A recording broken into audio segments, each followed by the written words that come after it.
বন্ধুরা, আজ আমি শ্রী শ্রী রামকৃষ্ণ কথামৃতর পরবর্তী অংশ পাঠ করে শোনাচ্ছি। মাস্টার ঠাকুরের গান শুনিয়া আত্মহারা হইয়াছেন, যেন মন্ত্রমুগ্ধ সর্প। এখানে সংকুচিতভাবে ঠাকুরকে জিজ্ঞাসা করলেন, আচ্ছা, আর কি গান হবে?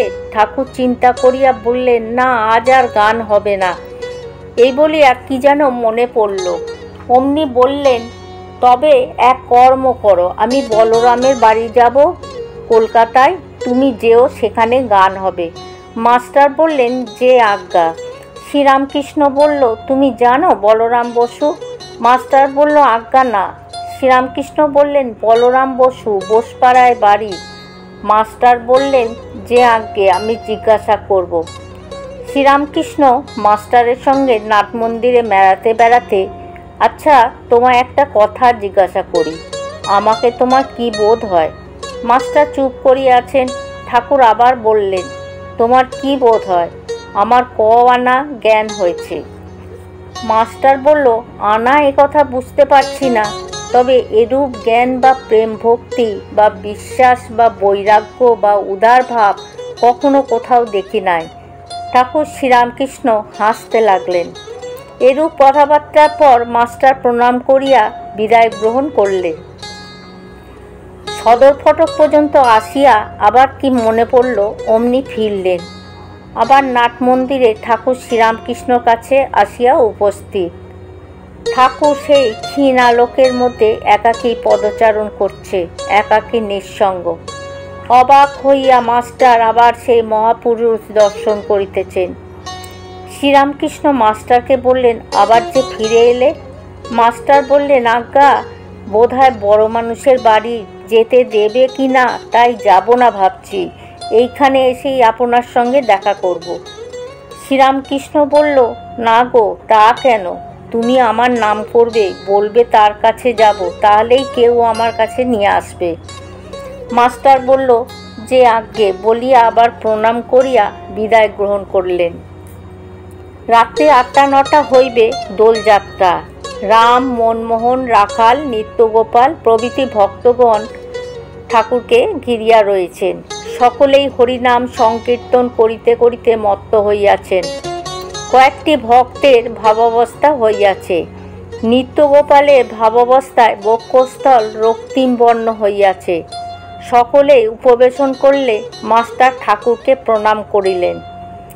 দেখলেন রাখাল শুইয়া আছেন, ভাবাবিষ্ট ও বাহ্য জ্ঞান শূন্য। ঠাকুর তাহার বুকে হাত দিয়ে শান্ত হও, শান্ত হও বলিতেছেন। রাখালের এই প্রথম ভাবাবস্থা। তিনি কলকাতায় বাসাতে পিত্তলায় থাকেন, মাঝে মাঝে ঠাকুরকে দর্শন করিতে যান। এই সময় শ্যামপুকুর বিদ্যাসাগর মহাশয় স্কুলে কয়েকদিন পড়িয়াছিলেন। ঠাকুর মাস্টারকে দক্ষিণেশ্বরে বলিয়াছিলেন, আমি কলকাতায় বলরামের বাড়িতে যাব, তুমি আসিও।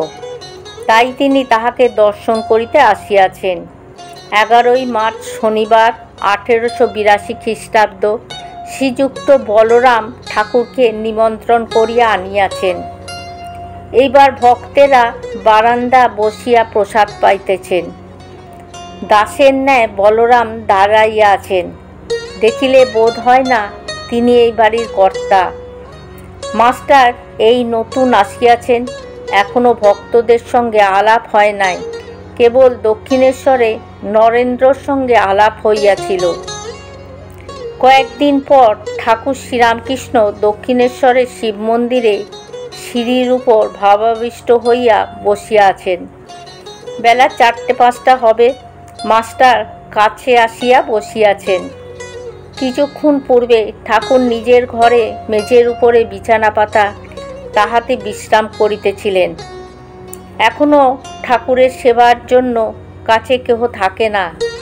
হৃদয় যাবার পর ঠাকুরের কষ্ট হচ্ছে।